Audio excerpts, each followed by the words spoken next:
आज मैं आपके साथ शेयर करने वाली हूँ अपने फेवरेट नूडल्स की रेसिपी और ये इतने टेस्टी हैं कि इसको ट्राई करने के बाद आप ज़रूर दोबारा इनको ट्राई करेंगे।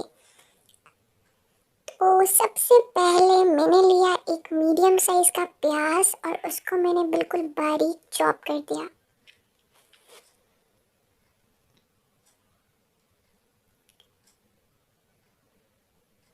उसके बाद मैंने एक लिया मीडियम साइज़ का टमाटर और मैंने उसे बिल्कुल ऐसे चॉप कर दिया कि आज इसका आखिरी दिन होगा।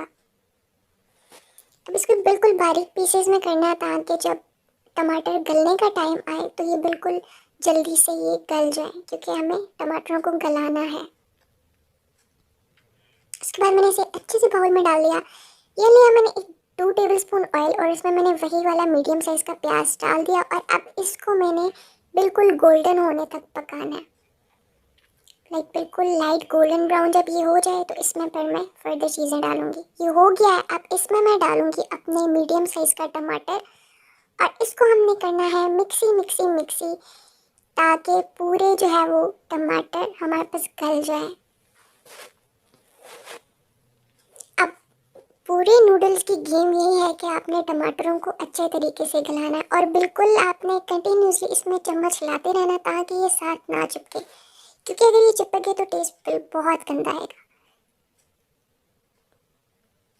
ये मैंने 1 टेबलस्पून डाला सोया सॉस, 2 टेबलस्पून मैंने इसमें केचप ऐड किया और इसे अच्छे से मिक्स कर देना है। 1 टेबलस्पून इसमें सूखा धनिया डाली।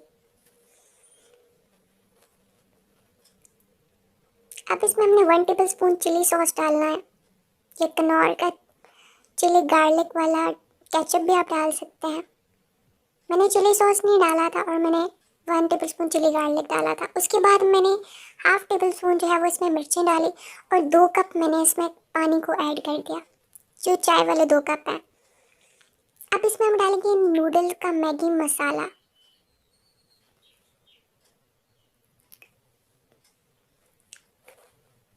अब पानी को छोड़ देना है जब तक कि ये पूरे तरीके से पक ना जाए और इसके बबल्स बनने ना शुरू हो जाए। अब यहाँ पर मेरा पानी बुड़बुड़ करने लग चुका है, तो अब इसमें मैं डालूंगी अपनी 2 मैगीज और फिर इसको हिलाते रहना है ताकि अच्छे से पानी के अंदर सॉफ्ट हो जाए। और यहाँ से बिल्कुल पोले हाथों से आपने हिलाना है, इतने पोले हाथों से कि आपको खुद भी ना पता चले। और इसको हिलाते वक्त मुझे पहली मर्तबा पता चला कि नूडल्स फोल्ड होते हैं, वरना मैं तो बस तोड़ती और बीच में डालती थी। जब ये सॉफ्ट होने लगेंगे तो बिल्कुल एक दूसरे से सेपरेट हो जाएंगे और आपने थोड़ी थोड़ी देर बाद इनको हिलाते रहना है। और अगर आपको लगे कि आपका पानी कम हो रहा है और नूडल्स अभी तक नहीं पके तो 7% आप थोड़ा थोड़ा पानी भी ऐड कर सकते हैं। यहाँ पे अब ये बिल्कुल नरम नहीं हुए, अभी भी बिल्कुल ये हार्ड कंडीशन में है, इसलिए मुझे जहाँ पे लगा कि बिल्कुल सॉफ्ट नहीं है तो मैंने पानी ऐड किया। लेकिन अब यहाँ पे ये प्रॉपर भी 10 मिनट बाद ही बिल्कुल पक जाएंगे और अभी इनकी कंसिस्टेंसी जो है वो सॉफ्टनेस की तरफ जा रही है। और यहाँ पे मेरे नूडल्स बिल्कुल रेडी हो चुके हैं। अब ये बिल्कुल लाइक सूपी भी हैं और इनमें नूडल्स भी हैं, बिल्कुल सूखे हुए नहीं है। और ये मैंने इन्हें अच्छे से बाउल में सर्व कर दिया और आप देख सकते हैं कि ये बिल्कुल लाइक सूपी नूडल्स हैं। तो ज़रूर ट्राई कीजिएगा और अगर आपको ये पसंद आए तो मेरे चैनल को ज़रूर सब्सक्राइब कीजिएगा।